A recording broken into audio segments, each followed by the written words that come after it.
I have some super exciting news. My Disconnect to Connect challenge is back. It's back and it's better than ever before, and it's happening live in just a couple of weeks. Picture 7 unforgettable days all about stripping away the noise and the distraction that clutters our lives in order to pave a way for a more fulfilled and intentional life. One of the most exciting parts this time around is that you have the chance to be part of an incredible community of other challengers who are going to be right by your side through the entire 7-day journey. I cannot wait to disconnect with you in order to connect with ourselves and the important aspects of life. And if you're someone who's just itching for a big change, someone who's just feeling like you need a fresh start or some sort of rediscovery with yourself, this challenge could very well be that thing that is like the kickstart for you. Your chance to hit the reset button, because 2024 is right around the corner. This challenge kicks off live on November 17th, so make sure you sign up for the waitlist in the description to this video to find out all the details and be the first to know when you can join. I can't wait to go on the 7-day Disconnect to Connect journey with you. I hope to see you on the other side.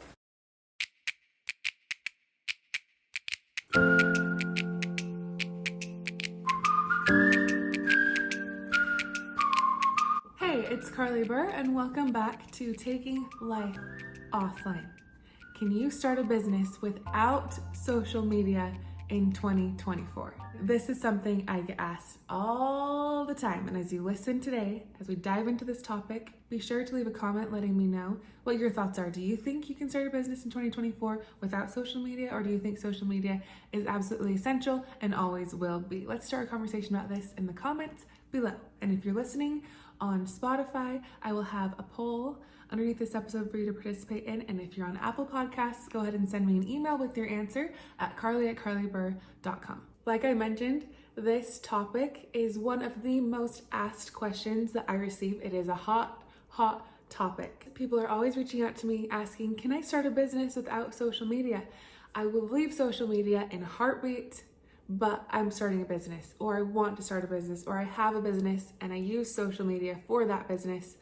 And I will say this: if you were to ask almost any marketing professional in the space, they would probably say that you need to have social media. And maybe that's true, but what if there is another way? There are some statistics that I'm going to share today that will hopefully get you to start considering and thinking outside the box that maybe there's another way to go than social media to start and grow your business in 2024. I like to think that in any situation in life, there is always another way. And like the saying goes, where there's a will, there's a way. And full disclosure, I'm clearly not a marketing professional, but I feel like there's got to be a point where you have to take into consideration the specific business that you are trying to start. And maybe if you talk to people within that space, and you ask them and try to understand what role social media is playing for them, you can better get an understanding of how you can use it or not use it moving forward. I think there's a huge misconception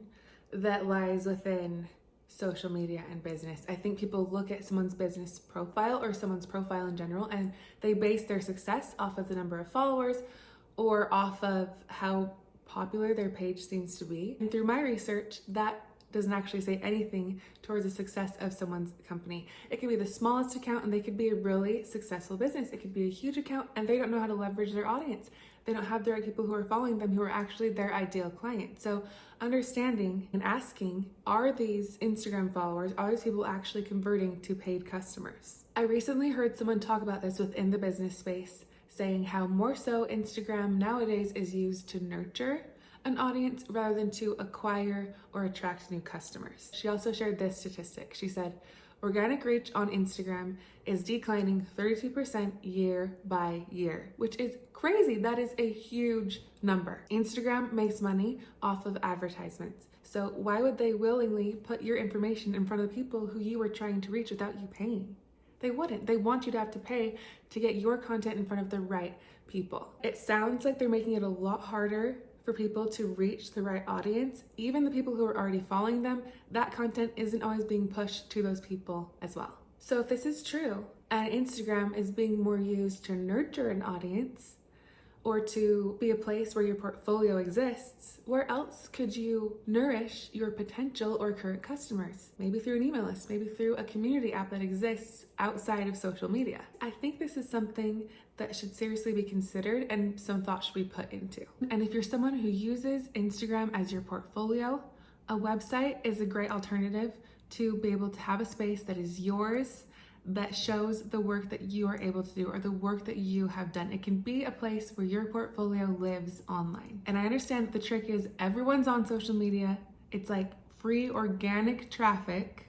But if you listen to that statistic that we just talked about, it sounds like Instagram isn't even really working very well that way to be a place for organic traffic anymore. And if that's the case and social media is your main place for your portfolio, your place where your current customers send people who ask them about the thing that you do, why can't that be changed to a website? Why can't the referrals come from your current customers saying, oh yeah, this is from so-and-so at here.com, check out her website, instead of, oh, check out her Instagram page. It's just a subtle shift to a website rather than an Instagram page. So you want to start a business in 2024, but you really don't want to be on social media. You want to close that chapter and stay away. What about podcasting? What about YouTube? In my opinion, YouTube is very different. For some people, it still is a toxic place. And if that's the case, then don't consider YouTube. But YouTube is great because it's a search engine. It allows the right people who are searching for exactly what you do, exactly what you provide. It allows them to find you through what they're already searching. And collaborations are also a great option as well. If you start a podcast, you can reach out to some people in the same or similar space in order to reach a broader audience to help grow your audience, as long as you have something that you're bringing to this person, that you're bringing to the table to bring value to them if they choose to collaborate with you. This specific piece is actually a goal of mine for 2024. An article by Campaign Monitor says that email marketing is the best way to connect with customers versus social media, and they're not the only ones who are saying this. Oberlo says that 81% of small businesses rely on email as their primary acquisition channel and 80% for retention. There are so many articles and so many studies on email lists and email marketing and the importance of having a list. So if having and growing a list is so important, then focusing on building that is a route to take that I would suggest as well. I personally have been able to build some really great relationships and build a really tight-knit and engaged community through my email list that I've been slowly building over the last 6 years. Word of mouth is also such a powerful way to start and to grow a business. How many times have you personally asked someone where they got their sweat set, where they got their nails done, where they got their bag or their shoes, or fill in the blank? I did this a few months ago. My friend came to my house. She had the cutest pair of jeans on. I was instantly obsessed. Where did you get those jeans?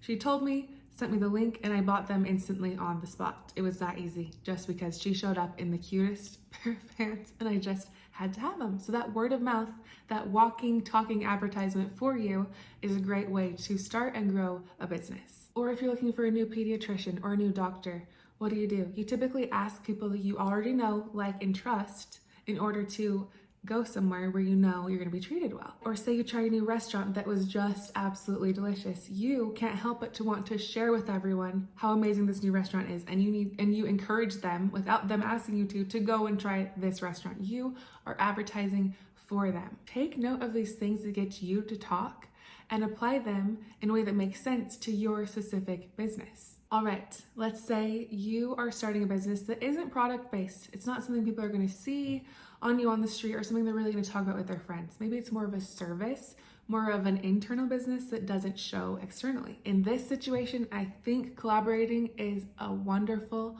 option. Plus, just getting creative. I mean, if you're creating a business, if you are in the space of starting a business, you probably are already a creative thinker. You probably are already someone who is willing to think outside the box, someone who is willing to get out there, to get their feet dirty, to try new things. So have fun experimenting with ways to start and grow your business that's not on social media. The world is your oyster. There are literally endless amounts of ways for you to try to do something different, to try to do something unique, to try to do something cool, something amazing, something that works. The catch is, it's probably going to require you to do some things that are uncomfortable, some things you've never done before, some things that are really going to push you. But that is such a small price to pay for you being able to live out your dreams of growing and having your own business, but not suffering and doing it on social media where you know you shouldn't be. Think about where the people you are trying to serve are hanging out when they're offline. I mean, no one's online 24/7.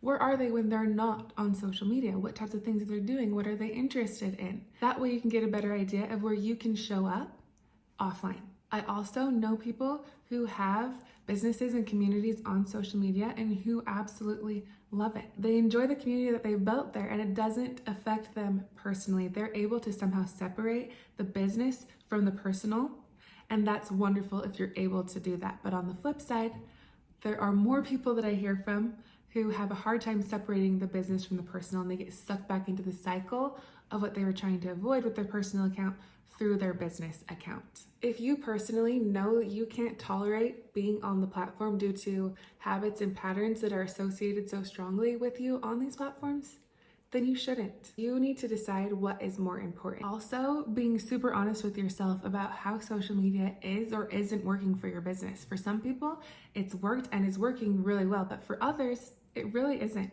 Another thing I wanted to include if you're wanting to start a business in 2024 without social media is to ask yourself why you're wanting to start this business. Is this something that you in your heart of hearts really want to do, a goal of yours, a dream of yours?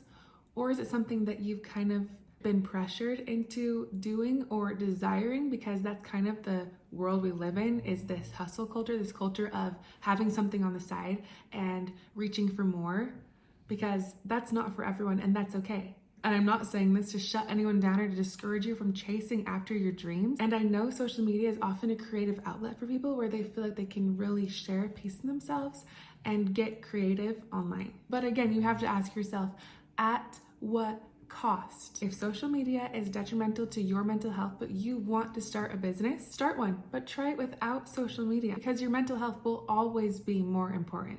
I am not a marketing professional, okay? I'm not going to pretend to be one for even a second.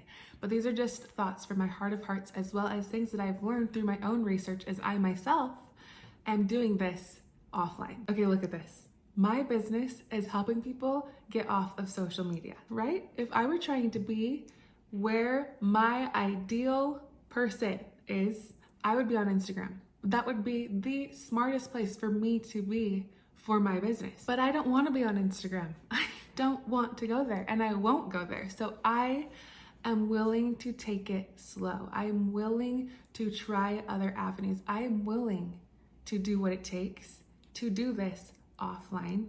And I'm in no rush. I'm in this for the long haul. I'm not trying to do something quick. I'm trying to make lasting and meaningful impact in people's lives. I'm trying to start a movement here offline.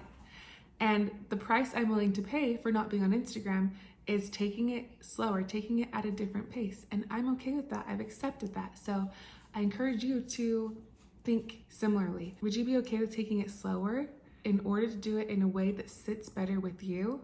Because I think over a long period of time for the long haul, that is going to be what is more worth it in the end. This is where you cue Casey Musgrave's Slow Burn in the background, because that's what keeps coming to my head as I'm thinking about this patience and taking it slow. It may be time to get to the point where you accept that it is okay to grow slow. Instagram kind of makes you feel like all the people and all the clout is what's needed to have a business. But bigger isn't always better. All of this is to say that yes, I do think that it is possible to build and start a business in 2024 without using social media. I would like to hope and believe that getting creative, being willing to be patient and willing to experiment a lot, being willing to think outside the box, and taking a lot of action as well during this time can get us to a place where we see our dreams of owning a business come to life in a way that feels good to us and doesn't slowly suck our souls away and destroy our mental health because we felt this pressure to be on a platform that we knew we shouldn't.